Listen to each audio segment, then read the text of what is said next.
Okay, hello everyone. It is incredibly warm here in the UK, so it is far too warm. Right, so folks are aware what we're going to do today. We're very quickly, I'll close that. We'll very quickly do an overview of what we've done, and then we'll do the main discussion for today. So, since last we completed the World Shaper, so we have the martial artist class, which we have done the core stuff for. We have done the Pactbound, which is our version of Warlock, and we have done Specialist, which is our version of Rogue. What I'm going to do this time, if folks want, we can go over this in detail like we normally do in the future, but for now what we're actually going to do is the main topic for today, where I'm just going to talk about some of the theory of what it is we have been doing. So we've already started our playtests. We have yet to complete specialist subclasses, martial artist subclasses, and Pactbound subclasses, which is why the core rules document has been updated yet. That's probably going to get split into character options, which is basically character generation, and then the core rules. The reason for that is the Word document is getting to over 1,000 pages, so we need to split it. But for now, let's, to give you, so I can kind of explain what the class's mechanics are by doing this. So basically at this point we have, so first up we'll cover the modules.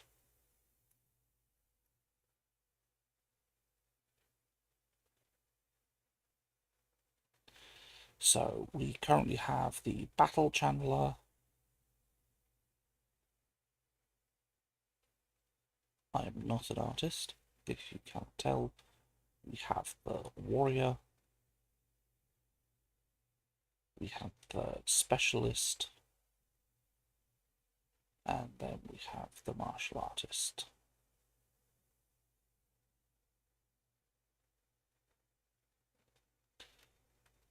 As I said, my skill is in games design, not art. So if we compare it to normal D&D, in normal D&D we have, so this is about rage, simple, and taking a lot of damage with that D12 hit die. Fighter gets to be versatile.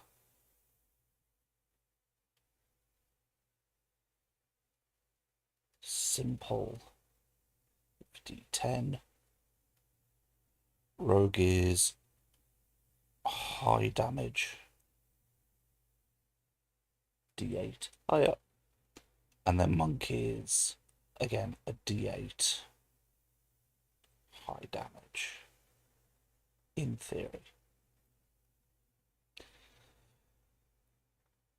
The goal for our system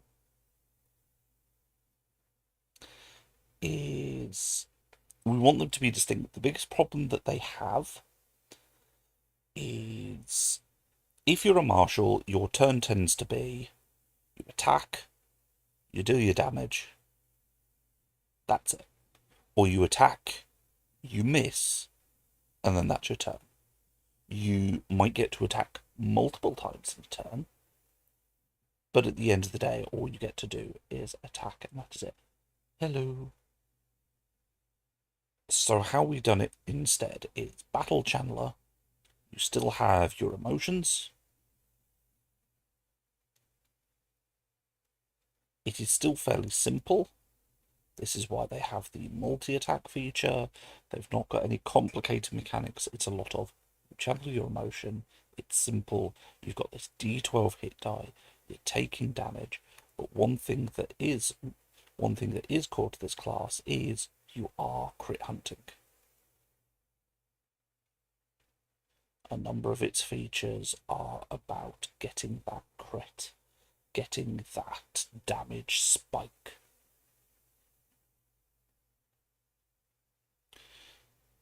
Then we have the warrior. So the warrior is still versatile.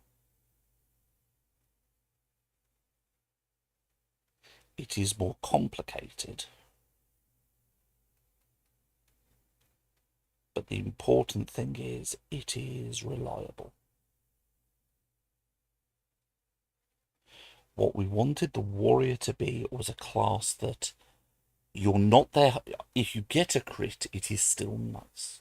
All the martials like crits, it's more damage. But the important thing is you have your combat steps. You have this dance. You have a start, you have a middle, and you have an end. You have answers to different quandaries, and your entire process is, I know this turn I want to start and set up. The next turn I'm going to perform my middle actions, and the turn after that I will do my finisher. It is simple, it is reliable, you know what you're doing, you know what your turn order is, but you do have answers when things go wrong. Then we have the specialist. So the high damage is still a thing. And you're still a D8. What we've done is we've kind of...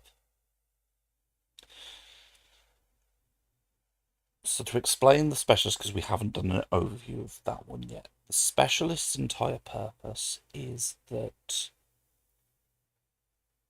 a rogue is a specialist in stealth.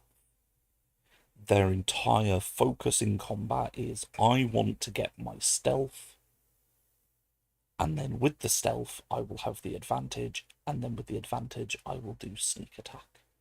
There are other ways. You could team up with your allies, you can use different features to get advantage. In the newest in Tasha's, they gave you the feature where if you don't move, you could give yourself advantage for your next attack. What we have done instead is go specialists of three kinds of specialisms. You have short term, you have instantaneous, short term, long term. So instantaneous is, I use my intimidation to make you flinch. I use my athletics to push you, to create an opening. It's you use your skill that is your specialism to create a momentary gap that can be capitalized for an attack to give you access to the extra damage die. Short term is kind of it's not lightning quick, it's your opening has a bit of a window, so between then and your next turn you can use it. And then long term is, say you've gone, I know about this creature, I know about its weaknesses, it has this very reliable weak point, and you can capitalize for the encounter using this knowledge that you have to give you a constant level. So it's been trying to make it more reliable and easier to use, because you're not just tied to the stealth mechanic. It's now you can do any skill, and it leads you open to more character concepts. And then there's the martial artist. So with the martial artist, big change is that it's now a D10. And the reason we made it a D10 was to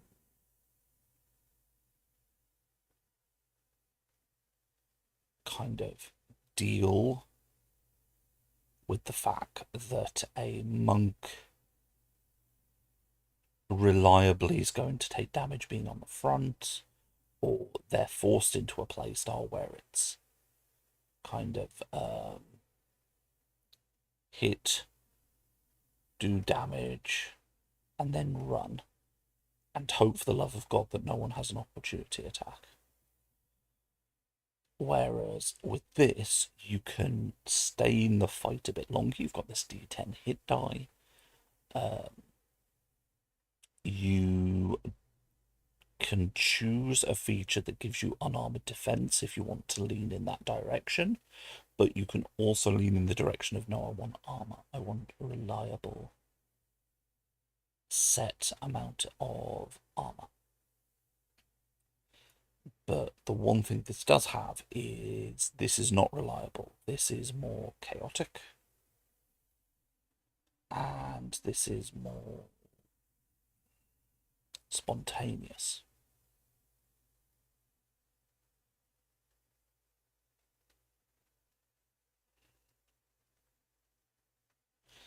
But reliable resource.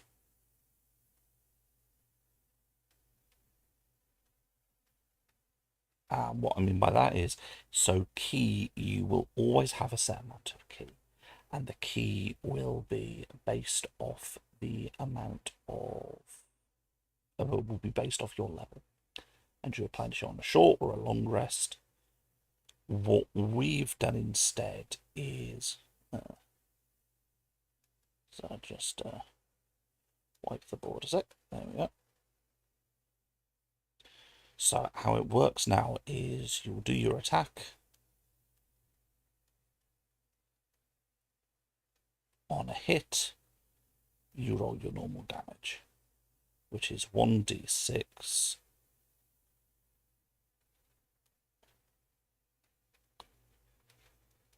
plus Fizz or Agility plus Martial Art die.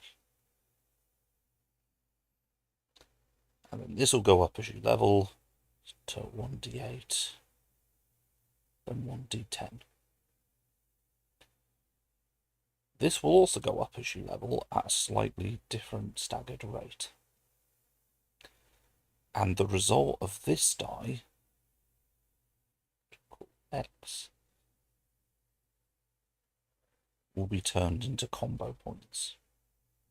And then you can expend combo points to perform new actions.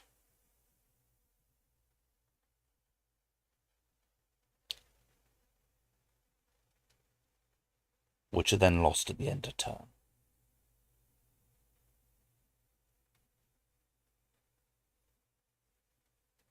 And then over time, as you level, you'll be able to store so many between turns, gain some when you complete a long rest, etc., etc. So what this means is we are incentivizing you because you want CP. It means you need to attack and attack and attack and attack. You want to be using your martial arts so that you can get your combo points, that you can use the actions. Some powerful actions will not generate combo points. So if you use a dazing strike, if you use flurry of blows, those things don't generate you combo points. Which means you kind of want to build up and then let it out in a flurry of attacks to do as much damage as possible. So it's kind of, you have a build up, so your turn is kind of, for CP, we want you to build up and then let it all out once. And then build up and then let it all out in a flurry of damage. But as you level, you gain a level of control over this. So as you level, it'll maybe be you start from over here. So then you're building up, unleashing a load, building up, and then you're saving some for bigger effects.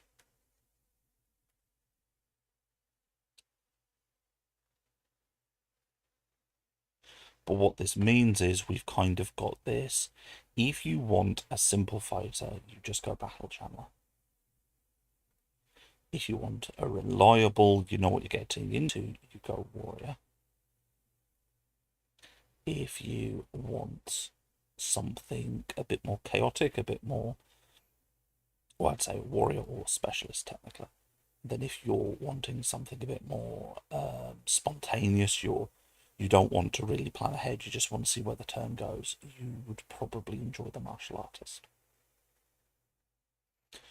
And as you can see, this kind of means we have this nice 3-point system for our martial fighters, which is great because then, is that the rubber? Yeah, because then we have our casters. So here we have the 4 pillars of casting.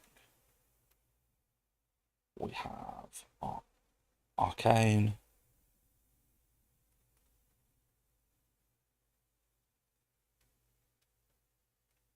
nature,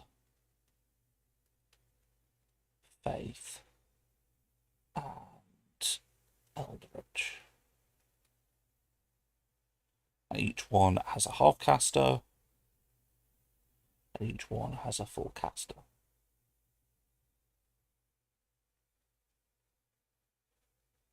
There.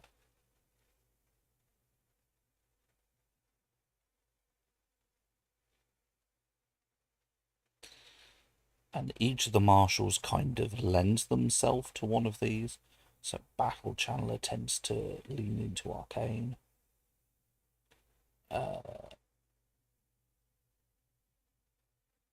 The martial artist leads to faith.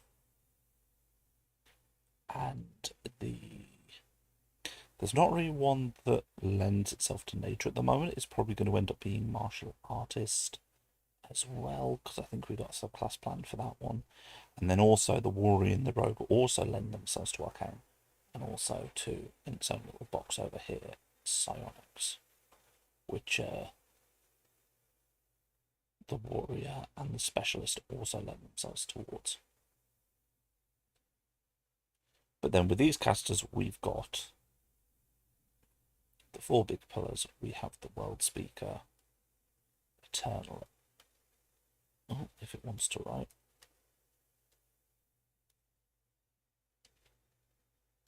Oh, for some reason the color's gone to white. Oh. No, a bit thinner than that.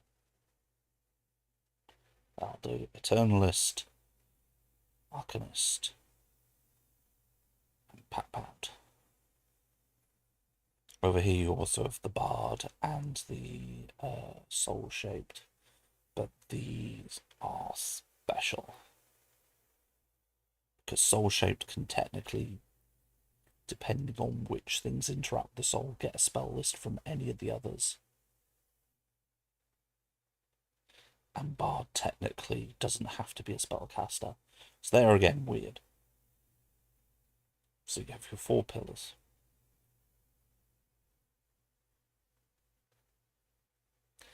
And currently how it's working is faith tends to use your intuition.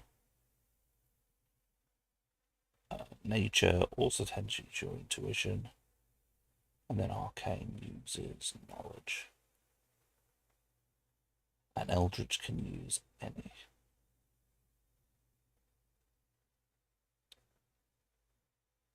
And so to describe the key things for each of them is these 2, the ones that run intuition, are very much based off a connection to something else. So with nature, a lot of your playtime is spent building bonds with the primordial planes,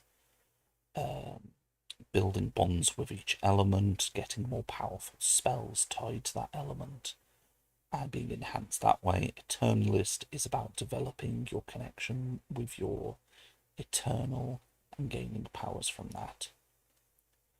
Arcanist, as we've seen, is very much, it does its own thing, it just studies, it's very much self-learning. With Pactbound, what we've done is more features tied to your patron.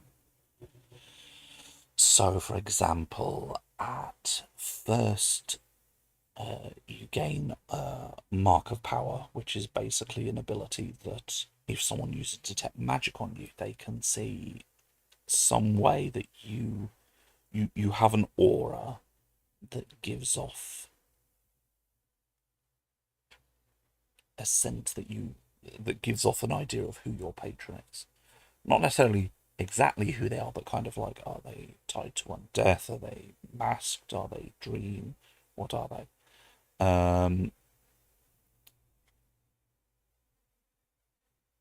and then later on you can reveal it. There's a lot of features where your patron is protecting you from mental effects, from charmed, from frightened. We've kept, we've expanded the packs, so you have pact of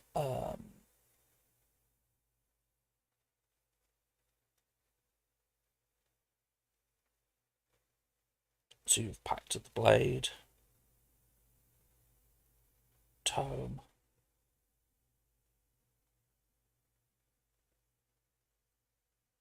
chain, cauldron, and token.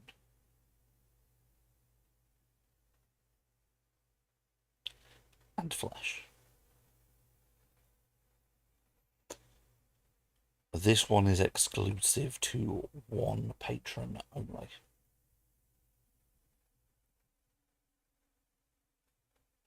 Whereas these are all for any patron. And as you level, you'll be able to get 3 at once. So if you've gone with this one, it will probably be you end up with like Pact of Flesh, Pact of debate if you want to go spell casting or blade. It probably depends on the fragments you are summoning.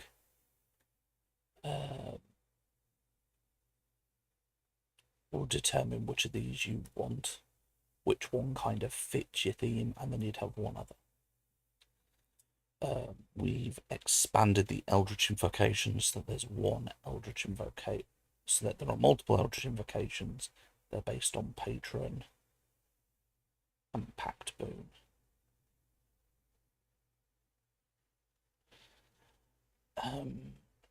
That's largely the Pactbound. Specialist, as I said, is the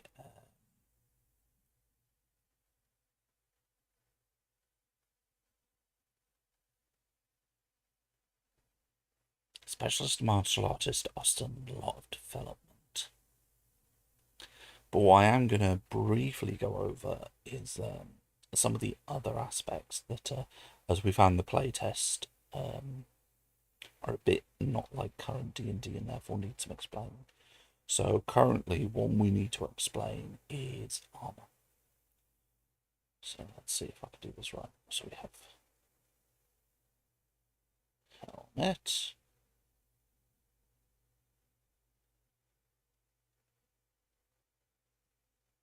We have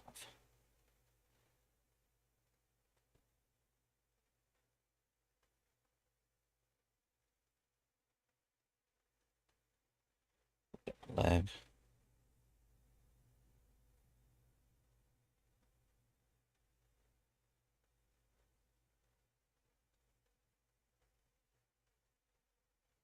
And feet. Technically they're also accessories, but we're not going to cover them for now. So that is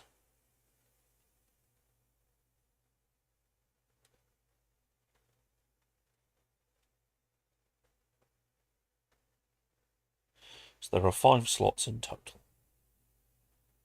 The most important slot is the torso. Because torso sets your hit target. So for example, I'm going to briefly go to the equipment section to give you an example. Let's go full clank. Actually, no. Let's go for one with actually as a calculation. So for this we will go with height. Actually, no, we'll go with breastplate. Breastplate. So for the breastplate, your hit target is 6 plus your agility.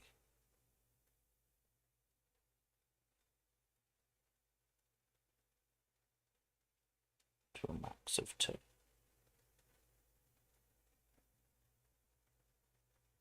So then 1, 3, 4, and 5 will give a static HT bonus. So let's say we had to keep it together half plate.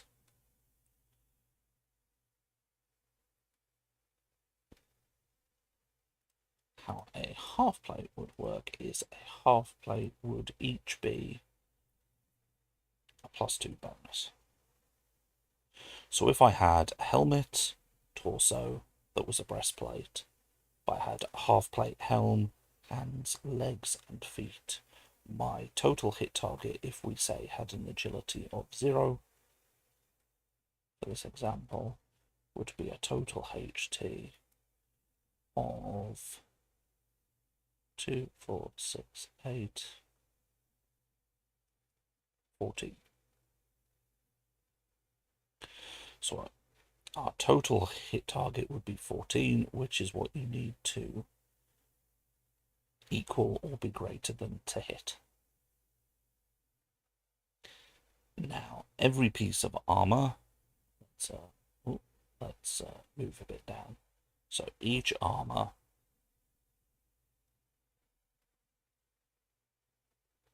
has a armor group,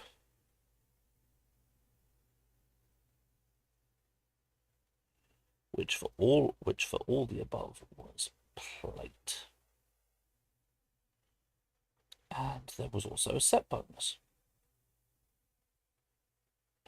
Now a set bonus is for having a complete set. So there are two types of armor you see: breastplate and half plate. So your half plate lists that it needs a head, torso, hands,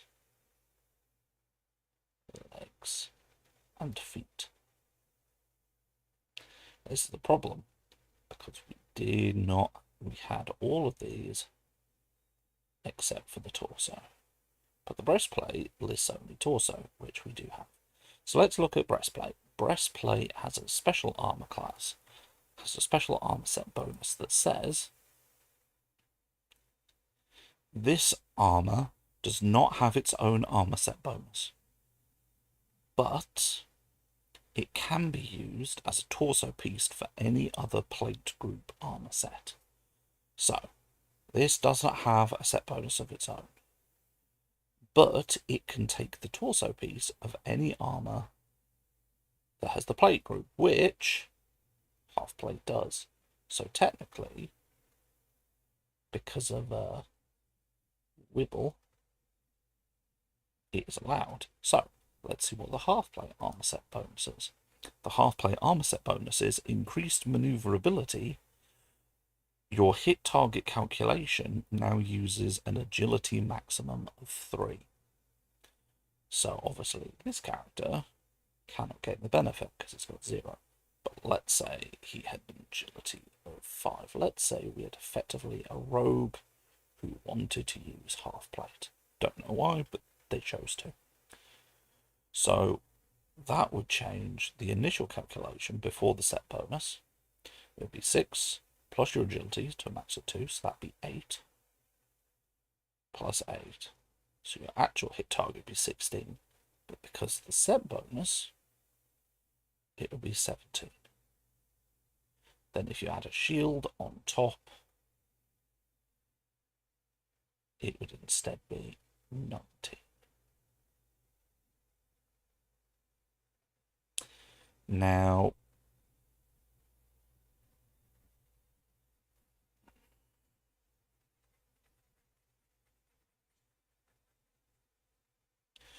the reason we have done it this way with set bonuses is that hopefully,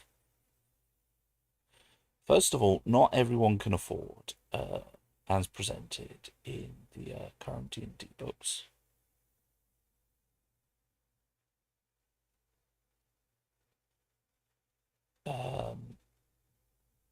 it's very difficult to say get a complete set of plate, which requires you to have, I think it's like an AC, it requires like 1,000 gold pieces, which for some groups is great, for some groups is difficult.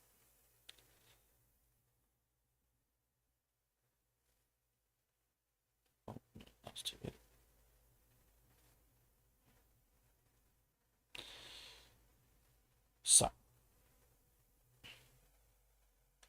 we broke it down into pieces. So say if you wanted to see a full suit of plate, that would actually only set you back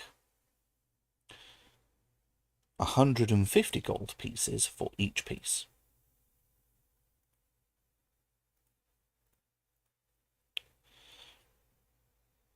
So 150 for the head, 150 for the torso, 150 for the hand, leg, and feet.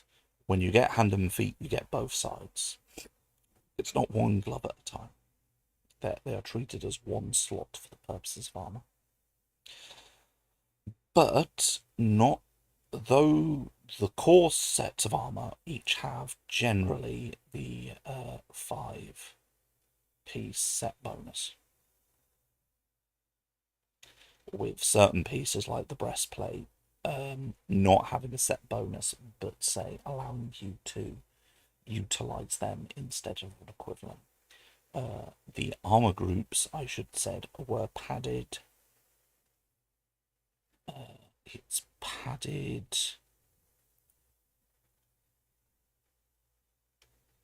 Oh, sorry, it's quilted, mail, composite, and plate.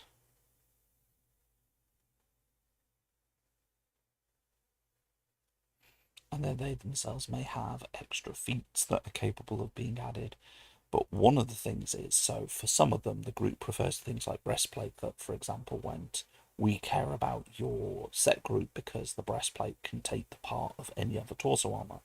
Your hit target calculation will be less, but it's cheaper and you still get your set bonus. But let's say, for example,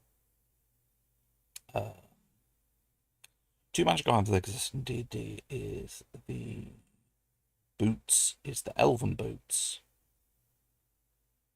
and elven cloak. Well, let's say there was an elven armor set. We'll say there's elven leg and elven torso armor. There are no hands and no.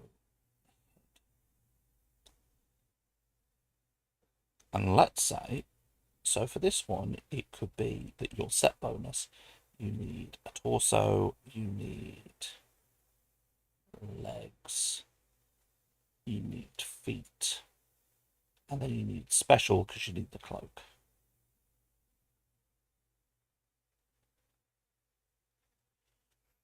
And then you would get your standard elven armor, you'd get the standard benefit of those magic items, but then together you get an extra special.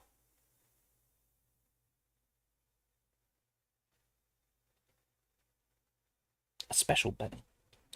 And the key thing there is this special Benny would then encourage you. It then makes you, the player, go, okay, I want to find the other pieces. Either you'll go to your friend who's a crafter, or you'll take up crafting to want to make it yourself, which then the game guide can create adventures from because you're going to need special materials, or you're going to have to learn how to make it. Or perhaps instead of going to you go to your game guide, I want this set. At which point the game guide will then come up to you and go, okay, we'll let you have this set. Got to do some quests for it first. Got to go to this dungeon. But the other key thing is, because we've got torso, elven boots, elven cloak, elven torso, elven legs, your hands and head are left open. Now, like a breastplate, there might be a magic helm, or there might be a magic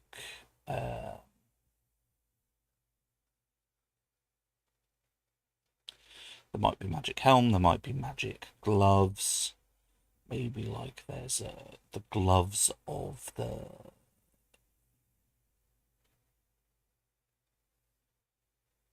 gloves of thieving, we'll say.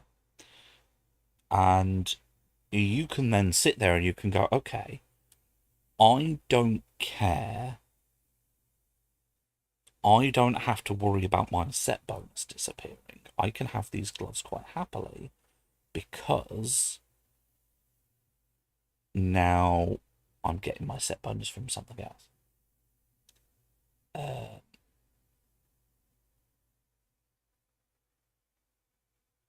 And hopefully what this does is it gives you reasons to care about different kinds of armor.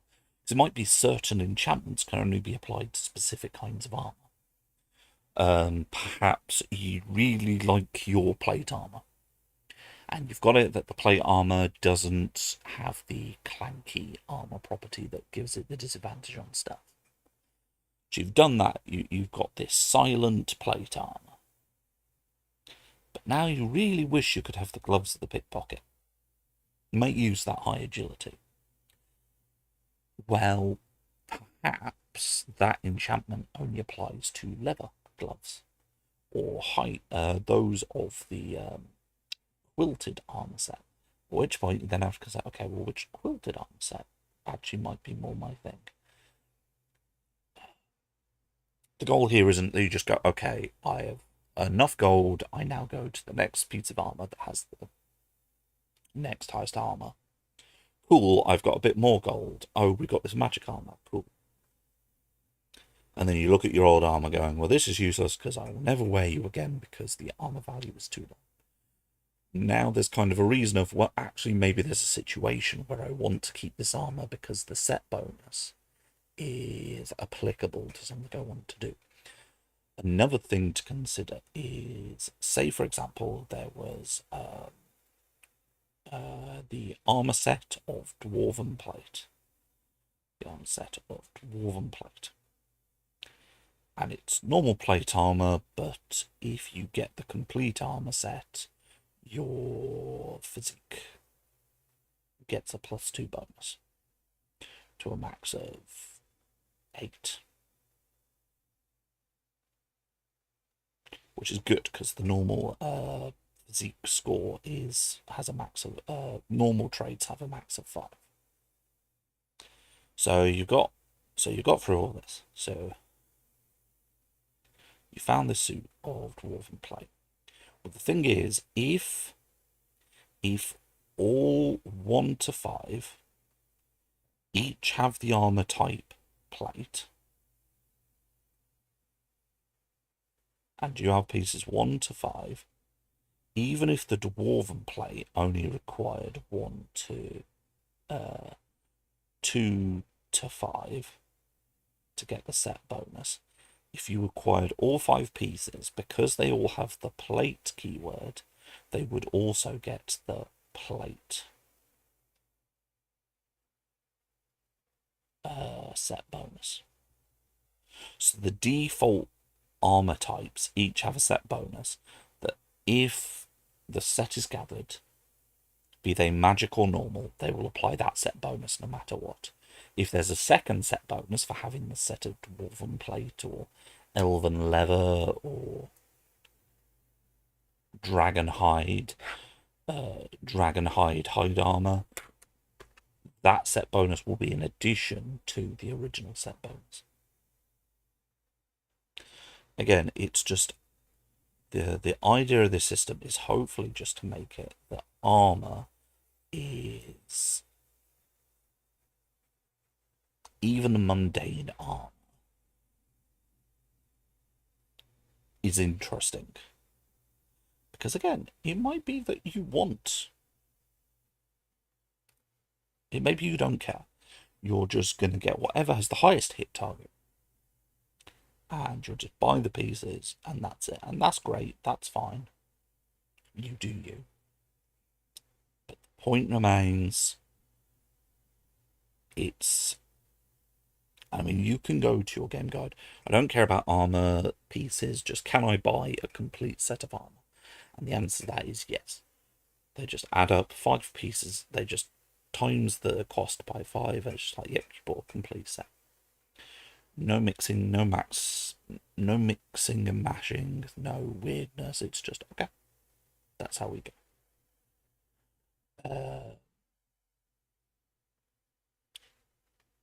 And then, depending on the material, you can apply different runes and gemstones, which each have their own numerical kind of bonus or ability bonus, depending on the kind of things you're doing. It could be as simple as this gives you bonus to agility rolls to dodge explosions. could be it provides a damage resistance to an element because you put an elemental gemstone in, an elemental rune applied, and some of them might have a special action. So you're giving up a slot, probably a larger slot, or you're applying a more powerful rune, which is a higher chance of failure. But that thing then has an action that you can perform in combat to again change around your turns a little, change it up, try something a bit different. Um,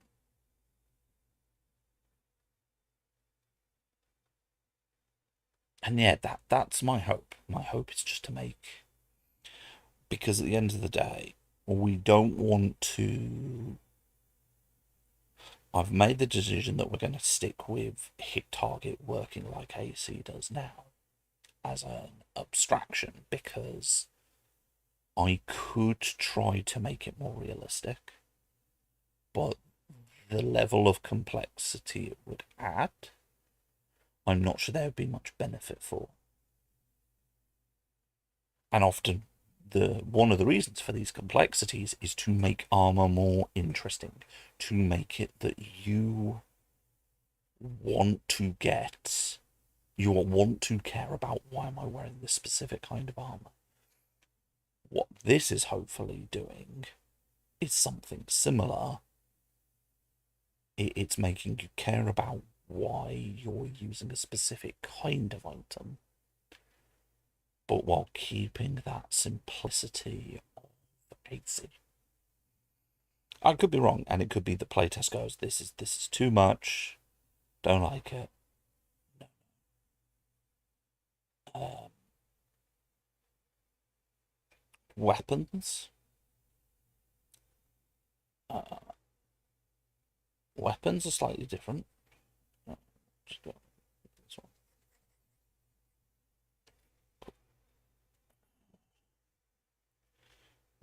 So for weapons,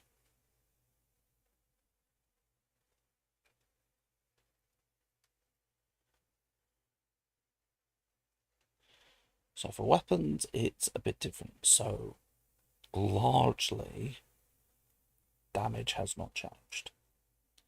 The only thing we have changed is you do your damage die plus your appropriate trait plus your skill bonus. So before it was originally just this. Now we've added skill bonus, but only if you are trained in the weapon. To get these two, you have to be trained. There's still so, but hopefully it means that as you level, you can your damage, it doesn't scale a lot. It's only an extra point of damage every 4 or 5 levels. But what it means is it's just that little bit extra. It's that little bit. Your minimum is slowly going up as you go. And less bound to things like, have I taken the feat that lets me upgrade my stat number, etc, etc.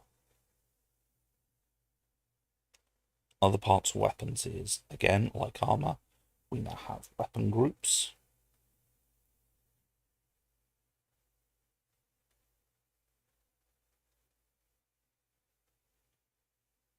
And the weapon groups tie into feats. So your fighting style feats still revolve around weapon properties, but now weapon groups will be more tied to certain feats. So it might be that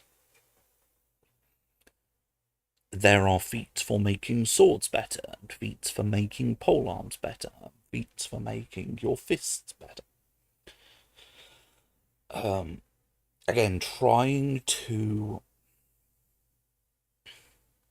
give you a reason to care.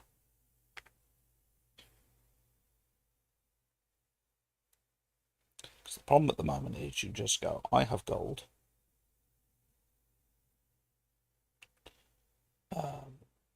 You tend to care about the damage die first. you care about your damage die. You will maybe care about weapon properties if you've got a specific kind of build, like you want to use Great Weapon Master or the Marksman feat, and then that's it.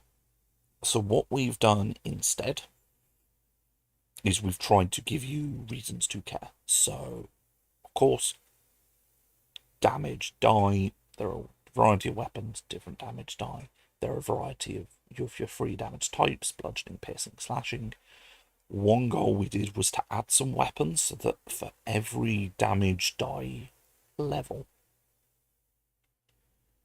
you have one weapon for each damage type. Then you have your weapon properties, which work the same as they do now, with some exceptions. Then you have your weapon group, which then kind of pins you down. So, are you a sword wielder? Are you an axe wielder, hammer wielder, polearm, trident, chain weapon, club, throwing weapon? What weapon group are you applied to? And then we have a weapon focus, which is a special rule for the martial classes where you can, and you can also get it through feats, you pick a weapon. Usually it is you pick a weapon group. So, for example, you might go, I want to be very good at swords. Cool. So you're good at swords. So you pick the weapon group swords, and then you can go through the list of all the different sword types, each with their own weapon focus. There isn't a weapon focus unique for each weapon. It's just there's about 4 or 5 different ones. Oh, no.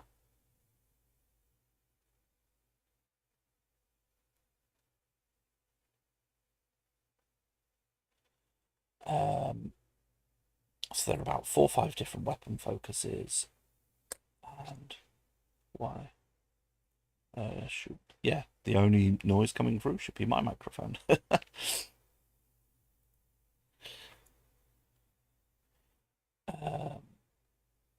So if you pick swords, for example, we then have, as I say, you have long sword, short sword, great sword.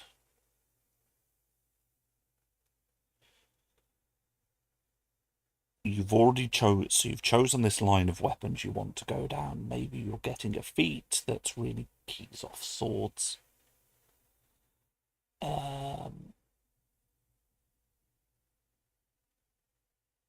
Yeah, there are so many swords. They each got different. So you can't go, I don't care about axes, don't care about hammers. You might get a couple of feats for swords. You've also got weapon focus. You're going to get some different keywords depending on the kind you're using. And then another thing we're doing is that each weapon will have 2 actions. And this hopefully will help distinguish weapons enough that you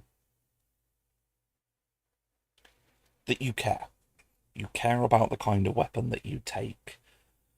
You know, you're not just going, this has bigger number, therefore I use weapon. It's okay, well, I really like this style of fighting. I really like this specific weapon because its use of focus, the feats that come with it, and everything is what I like. And what it then encourages you to do is either to go to your character, to the character in the party who's really good at crafting and going to listen. There's this really cool axe that sets itself on fire that we encountered. I don't want to use it because I'm not good at axes. I like swords. Is there a way you can set my sword on fire? At which point the crafting character can then go, yeah, sure, there's a way. And it encourages that kind of cross-party working together. Or the alternative is you then go to your game guide, hey, I know we got this flaming axe. I'm really good with swords. Is there a way we can get a flaming sword? Either can I quest for it? Can we do this? Can we do that? Can we find someone who's willing to make one? Because no one in the party can. It's just trying to give you reasons to care. Uh, Trying to give you reasons to care that hopefully aren't too granular. Because the two actions, they're not going to be like, it's not every single weapon gets two actions that only that weapon has. Some of them will be shared, so it might be one we have is brace, which is for pole arms and range weapons. When you brace up, you don't move, and then you get a bonus to your attack. You'll have to make a conscious tactical choice. It only applies to those specific weapons. You're considering this when you probably pick the weapon.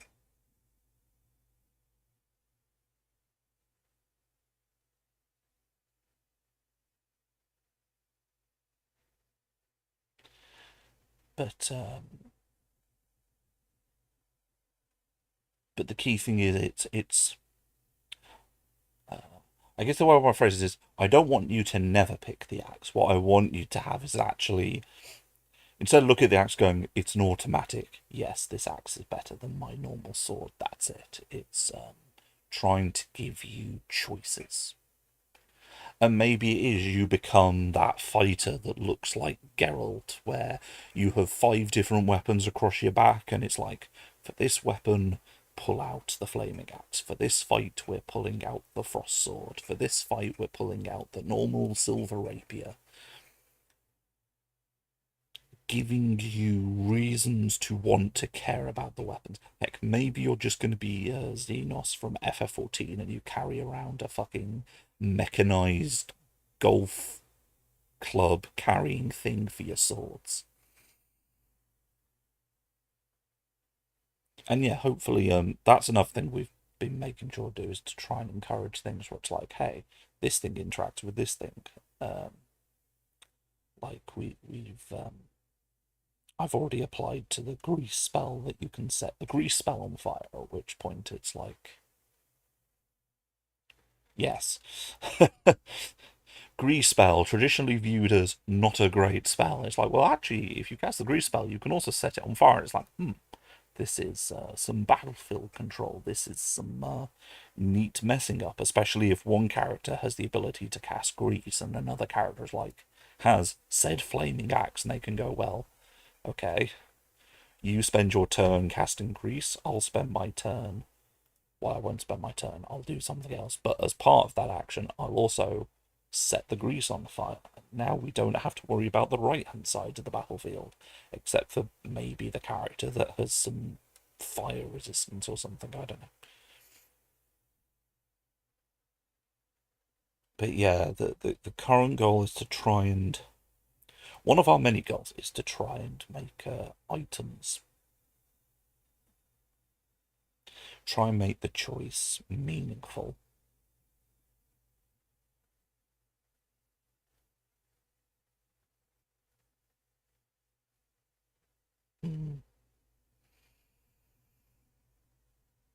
Yeah. One thing I haven't got to writing monsters yet, but one thing I want to do is definitely put an incentive on researching your opponent,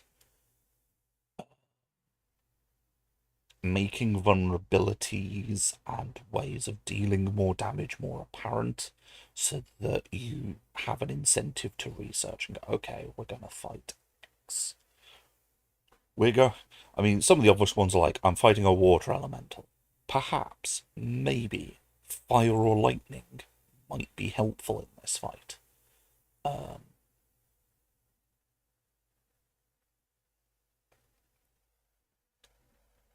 trying things like that where it's like, okay, let's try and make it that research is more of a thing that's encouraged and encouraging you to kind of go out. And also, yeah, trying to make it that piercing, slashing, and bludgeoning damage have more of an effect. Because really, the weird bit about D&D is, say you're fighting a skeleton, it'll go, I have resistance to this damage type. Or if you fight, the biggest one at the moment is in a Strixhaven game I'm in. Uh, our DM has been adding some encounters based on characters' backstories, trying to make it interesting. And he keeps throwing oozes because it's now become the party running gag that our bard and oozes do not get along. The problem is oozes all love it if you attack them with slashing damage. They absolutely adore it. The problem was, and it's great if like we'd researched oozes, learnt this, and deliberately gone our way to get piercing weapons. The problem was I had a short sword that does piercing damage for as much sense or not as you agreeing. And if you and the other characters were also piercing damage or spellcasters. So our dungeon masters there like, yeah, you attack with this weapon. Oh, is that slashing damage? They're like, nope. And they're like, oh. Well, the next character attacks, is that slashing? Nope. Oh. So it's trying to make damage matter, but not in a way that makes everyone go feels bad. You could do, I believe in The Witcher 2, for first monster that we have to kill, there was more ways than one. Of course, you could just try and kill it, but it's a lot harder than using tactics. I've heard very good things about The Witcher. I've never played The Witcher games, much to probably the chagrin of people who know me. But I've heard very good things of how they do combat and make you care about monsters and planning for monsters. If you interrupt characters in town, you can find trap materials. Yeah, it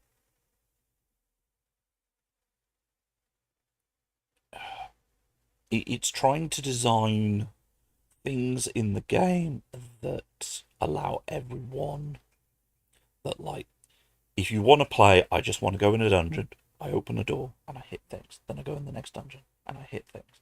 You can do that, but also you have to play Witcher. Gives you a lot of ideas. I really should. Problem was I tried playing The Witcher 1, I think it was, and the control system was so it was it was an experience to play Witcher 1. I didn't get very far. I might have to give it a try, another try.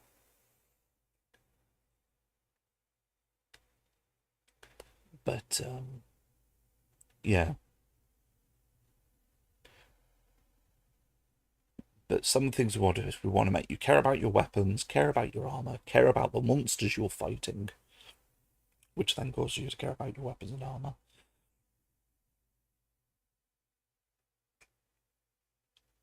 And yeah, hopefully, it just makes the game a bit more interesting for people. Because again, the biggest concern is trying to make it that we're not just adding so much that we confuse everybody, or we make the game unplayable because you've added so many things. There are so many systems you have to care about. It's why, for example, with armor, why we've split each armor into 5 pieces. It's very easy to just go, I just want a set. I just want a set of this armor. Cool, great. You pay the gold, get the thing. Um, so this system is using the D&D 5e SRD that's now Creative Commons. And it kind of started as a, can we make a game that has some fun rules but is still compatible with D&D? And it's kind of taking slowly increasing towards 90-degree angle directly away from the system. But I'm trying to keep it similar. No, that's perfectly fine. Um,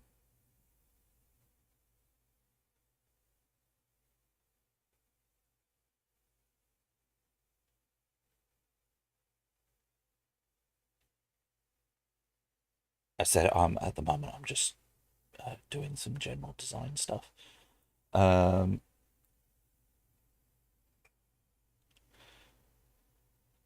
But no, so um, I'll jump to the other screen because it's a lot easier by the power of technology. So yeah, at the moment we're using the 5e SRD, and we've been slowly developing this game away from it. So obviously you've still got your classes. We've kind of gone a different way with ancestries and the like. Like you've still got your fighter, you've still got an equivalent to a barbarian, an equivalent to the rogue that we're slowly developing and making their own thing. At the moment, I said I'm just trying to make weapons, and the art was just me going through certain bits. So yeah, at the moment we're utilizing D&D's weapons, and we're just trying to see what we can do to make them more interesting.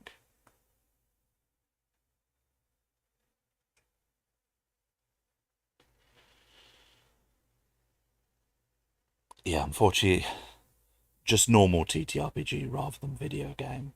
Um, One day I will use my programming knowledge to try and make some video games, and that would be neat, but not this day.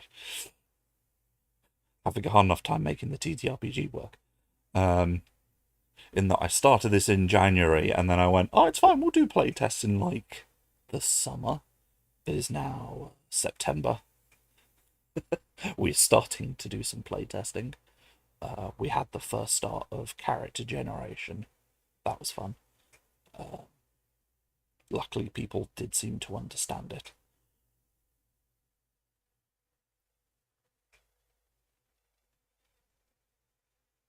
But no, this channel specifically is a bit of everything. We do some FF14, we do games design, we do other video games like Hades and Harvestella. I will do Baldur's Gate 3 at some point, but I kind of want to finish some of the other games first before I do Baldur's Gate 3, because if I start streaming Baldur's Gate 3, it is just going to turn this channel into Baldur's Gate 3. Anyone will ever see is Baldur's Gate 3. Because I started a Dark Urge playthrough, and then I had to stop partway through going, okay, I need to take a break because I needed to get stuff done. And I'm like looking at Baldur's Gate 3 now going, this game is dangerous. If I start playing again, I won't stop. Can't stop, won't stop. But I mean, actually, weapons each having two actions is inspired by Baldur's Gate 3.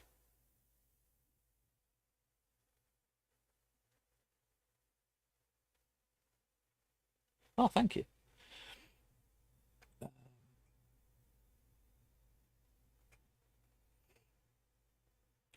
But yeah, the idea that every weapon has two actions was kind of like I was playing Baldur's Gate 3. And went, you know what? This makes weapons far more interesting because I actually care about what the secondary attacks are.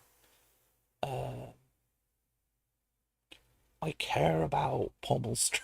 I care about something as silly as I get to do a pommel strike as a bonus action. Freaking amazing. Love it. 10 out of 10. Oh, yeah, Baldur's Gate 3, from a pure games design standpoint, for like it's done so many good things. Like the entire thing of I throw a potion on the ground. I think the favourite one I've seen so far from Baldur's Gate 3 is someone. There was a pillar, it came down, it crushed someone, but at the point where it was about to crush them, they put a health potion bottle on the ground next to them, so that when the thing crushed them, the health potion bottle was also crushed, broke, made a puddle on the ground that healed the person, so they got back up. And I think they were fighting something at the time. So the thing they were fighting died, but they got back up after being smushed. And it's just like, oh.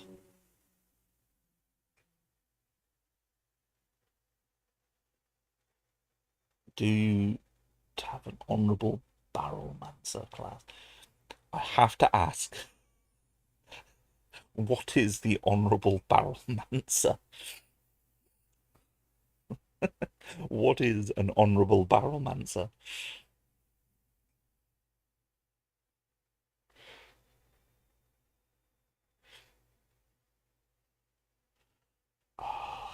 I feel like I've not got far enough. I've either missed something in Baldur's Gate 3 or I've not got far enough to know what the Honourable Barrelmancer is. Oh my god. Is this something I'm going to have to look up? Do I need to look up the Honourable Barrelmancer?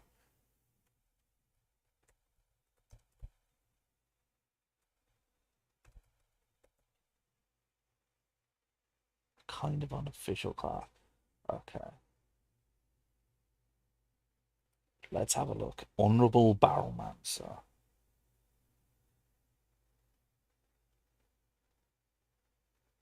Barrelmancy.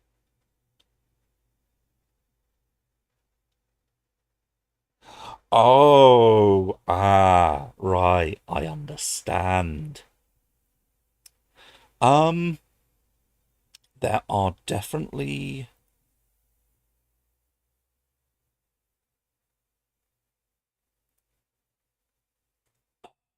I definitely want to make sure that the game.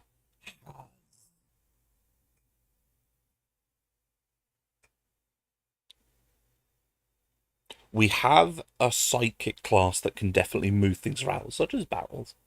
Um, I would probably. Oh God, do I add explosive?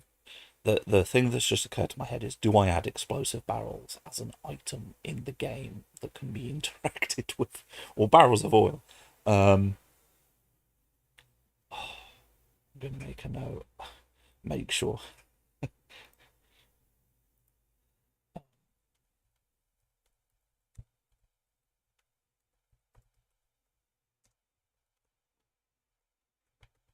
Okay, I have made a note to encourage barrelmancy play style. Future me who might forget is going to look at that note, maybe a bit confused, but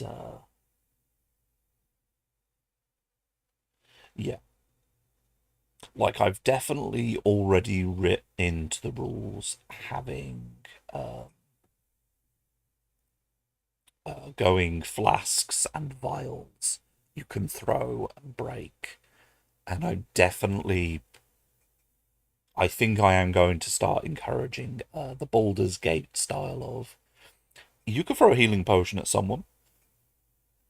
You can throw whatever the fuck you like at someone.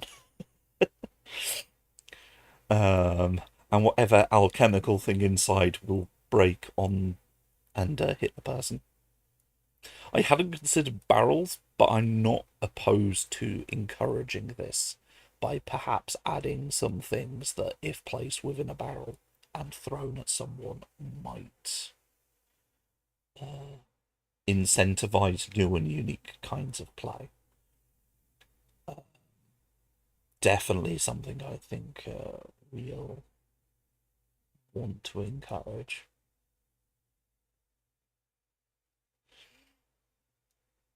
Like, you're still going to be at the mercy of whatever your game guide is willing to accept at the table.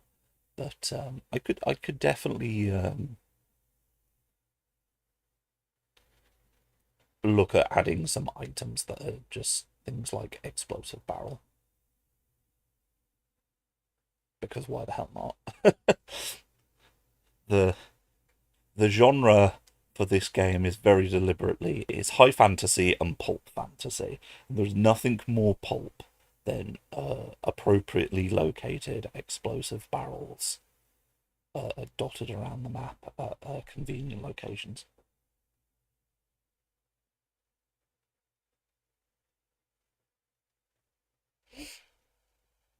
But yeah, right, we have been going for nearly an hour. So I am probably going to call the stream there. What I will do is, because currently in the UK we've got a little bit of a heat wave that our buildings are not designed to deal with. So, for the sake of the technology that I'm using and my own health, I'm gonna pause stream there for now.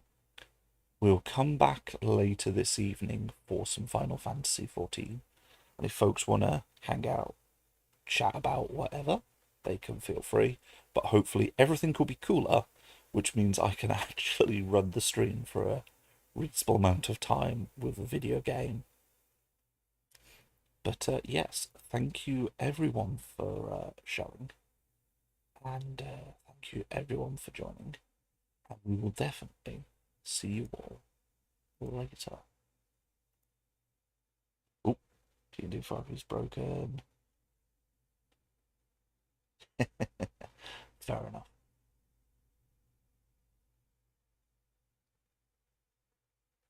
Right. Thank you all for coming. Thank you all for joining. And we'll see you all next time.